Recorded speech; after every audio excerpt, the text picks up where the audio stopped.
भारत के प्रधानमंत्री जिसको ब्लैक टाइगर से नाम से नवाजा था, आज हमारे देश के वो शान जो हमारे देश के लिए तो तिरंगे के लिए तो जीता था, तिरंगे के लिए जान दे दिया और कभी तिरंगे में लपटा नहीं। हमारे देश के नौजवान जो हमारे जवान हैं, जो हमारे देश के लिए लड़ते हैं बॉर्डर पे, उनकी अगर जो शहादत होती है, उनकी अगर जो जान जाती है, तो देश के लिए जब वो शहादत अपने आप को कुर्बान करते हैं तब वो तो तिरंगे में लपट करके आते हैं। पर हमारे देश के एक ऐसा जवान जो जिंदगी उसकी एक नाटक थी, पर वो रियल में ऐसी नाटक किया कि उसको लोग इतिहास में नाम लेकर के मजबूरी हो गया कि उनको इतिहास में नाम लिया जाता है, क्योंकि उन्होंने ऐसा कर्म किया।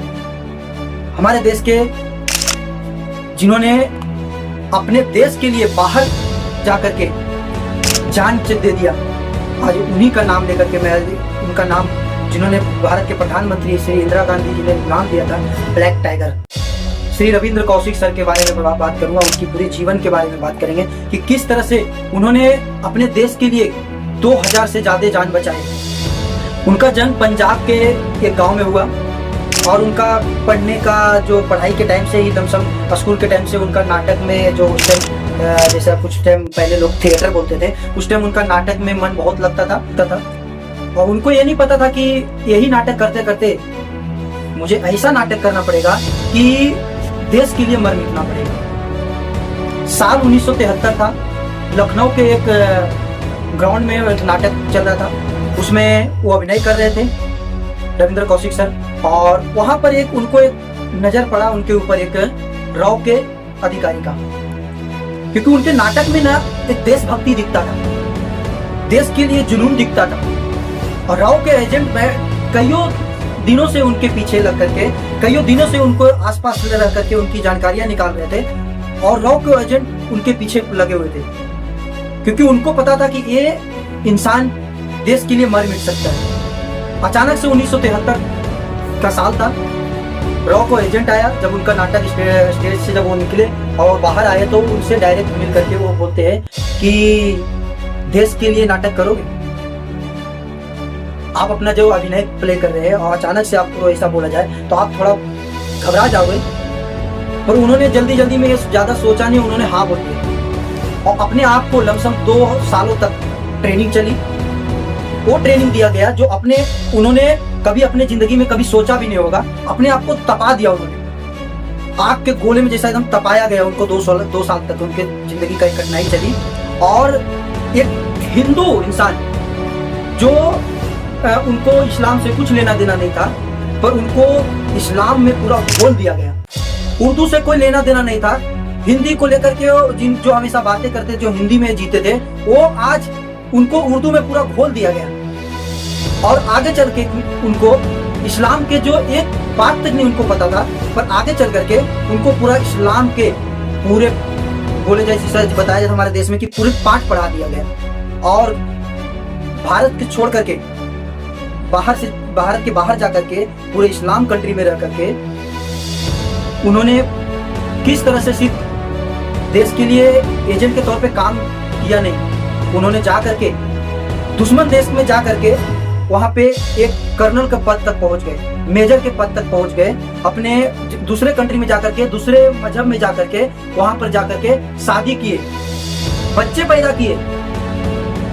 और लास्ट में उनके साथ ऐसा हुआ कि अपने गलती से नहीं, कई ऐसे जो हमारे देश के ऊपर आपदा आने वाली थी, कई आपदा को बचाए, हमारे देश को खुफिया जो जानकारी थी वो हमारे देश के अधिकारी तक पहुंचा करके उन्होंने कितने जाने बचाई हमारे देश के लोगों का।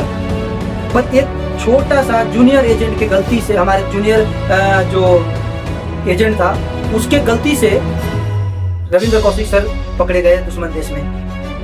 आज पूरी उनकी जानकारी कैसे किस तरह से उनके जिंदगी में कठिनाइयां आई है उस पर बातें करेंगे। और जिस तरह से जब वो साल भी आया जब कि 1983 में जब वो पकड़े गए, उनकी एक बच्ची थी, उनकी जो उनकी वाइफ थी वहाँ का पाकिस्तान का, वो एक सोच में पड़ गई कि जिसके साथ मैं जी रही थी, जो एक इस्लाम के मजहब का बंदा बता रहा था, जिसके साथ मैं जी रही थी, जो मस्जिद में जाकर के नमाज पढ़ता था, वो हमारे देश दुश्मन देश के एजेंट निकला।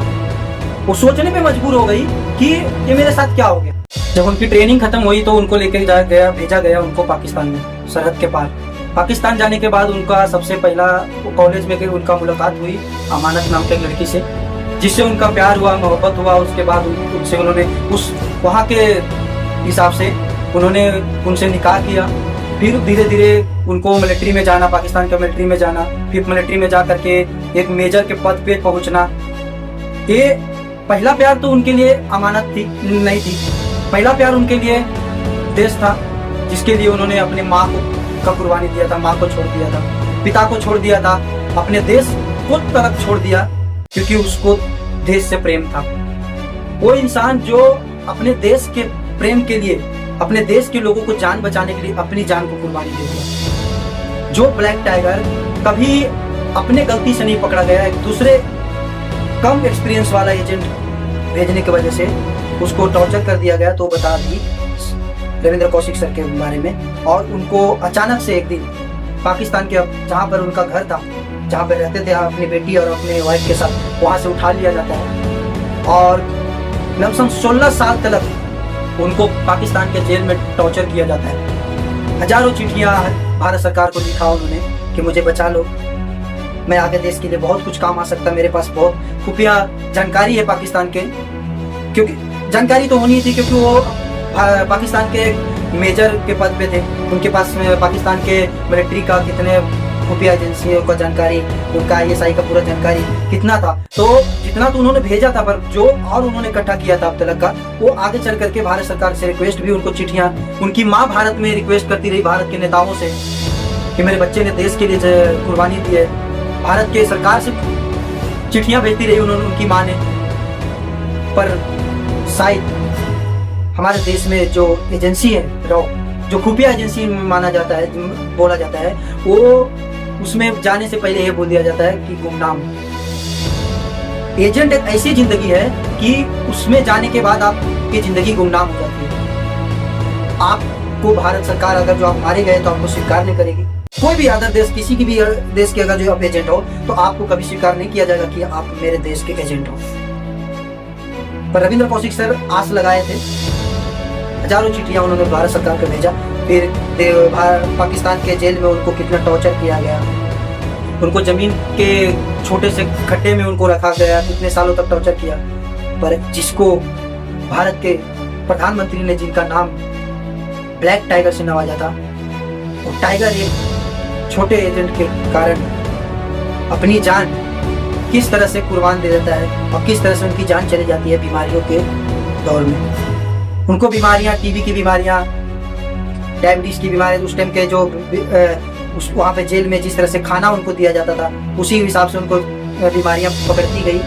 और दवे के नाम पर सिर्फ उनको कभी कभार 2 गोलियां दे दिया जाता था, क्योंकि एजेंट के साथ अच्छा सलूक नहीं होता है, सब जानते हैं। हमारे देश में भी वही हाल है। हर कंट्री, किसी अदर कंट्री के अगर जो एजेंट है तो उनके साथ बहुत गंदा बदसलूकी किया जाता है। तो उनके साथ जो किया गया था वो एक मतलब इंसानियत के तौर पे नहीं माना जाता है उसको, क्योंकि बहुत बदसलूकी किया जाता है। और इतना दर्द में, इतने बेचैन होकर के उनकी जान निकली, क्योंकि उनकी जो सोच थी अपने देश को लेकर के, कभी उन्होंने एक्सेप्ट नहीं किया कि मैं भारत से आया हुआ एजेंट हूँ, और मैं ना ही कभी उन्होंने अपने देश को बदनाम किया।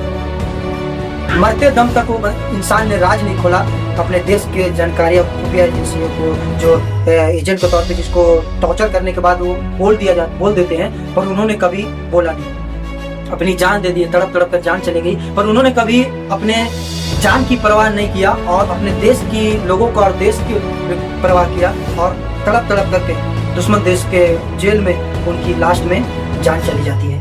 पे उनकी बातें अभी किया जाता है, पर जिस तरह से उनको सम्मान हमारे देश की सरकार से मिलना चाहिए वो कभी मिल पाएगा।